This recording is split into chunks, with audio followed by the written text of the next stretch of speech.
நடிகர் ராதாரவி அவர்கள் ரீசெண்டாக கொலையுதிர் காலம் அப்படிங்கிற படத்தோட ஃபங்க்ஷனில் வந்து கலந்துக்கிட்டாரு. அந்த இடத்துல வந்து ஸ்டேஜில் பேசுகிறப்ப வந்து நயன்தாராவை பற்றி ஒரு சில வார்த்தைகள் வந்து பார்த்தீங்கன்னா பேசியிருந்தாரு. ஸோ அவர் அப்படி பேசினதுக்கு நிறைய பேர் வந்து எகென்ஸ்டாக வந்து ட்வீட்ஸ் போட்டுருந்தாங்க. இது மட்டுமே இல்லாமல் தமிழ் இண்டஸ்ட்ரியை சார்ந்தவங்க கூட வந்து பார்த்தீங்கன்னா நிறைய பேர் வந்து இதை பற்றி வந்து பேச ஆரம்பித்தாங்க. ஸோ இன்னுமே வந்து பார்த்தீங்கன்னா இதை பற்றி பேசிட்டு தான் இருக்கிறாங்க. அவர் பேசினது தப்பு தான், இந்த மாதிரி வந்து நிறைய டைம் வந்து இந்த மாதிரி நடந்துக்கிட்டே தான் இருக்குது.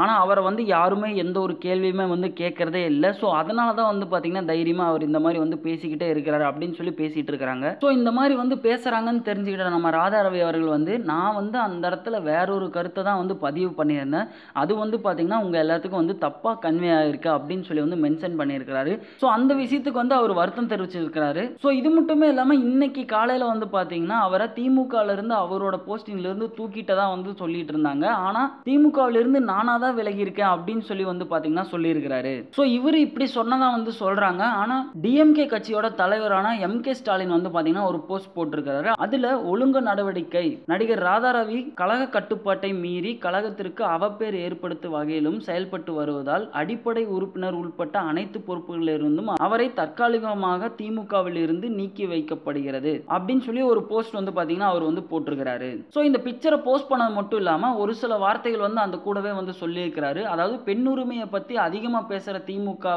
கட்சியில் இருக்கிற ராதாரவி அவர்கள் திரைத்துறை சார்ந்த பெண்களை பத்தி இந்த மாதிரி வந்து அவதூறா பேசினது எப்பவுமே வந்து ஏத்துக்க முடியாது, கடும் கண்டனத்துக்குரியது.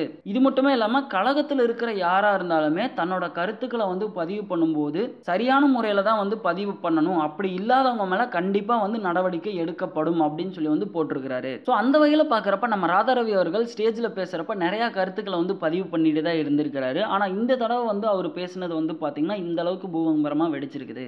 ஹாய், திஸ் இஸ் கீகி. இன்ட்ரெஸ்டிங்கான வீடியோஸ், ஈவெண்ட்ஸ், இன்டர்வியூஸ்லாம் பார்க்கணுன்னா வீ டாக்கீஸ்க்கு சப்ஸ்கிரைப் பண்ணுங்கள், லைக் பண்ணுங்கள், ஷேர் பண்ணுங்கள்.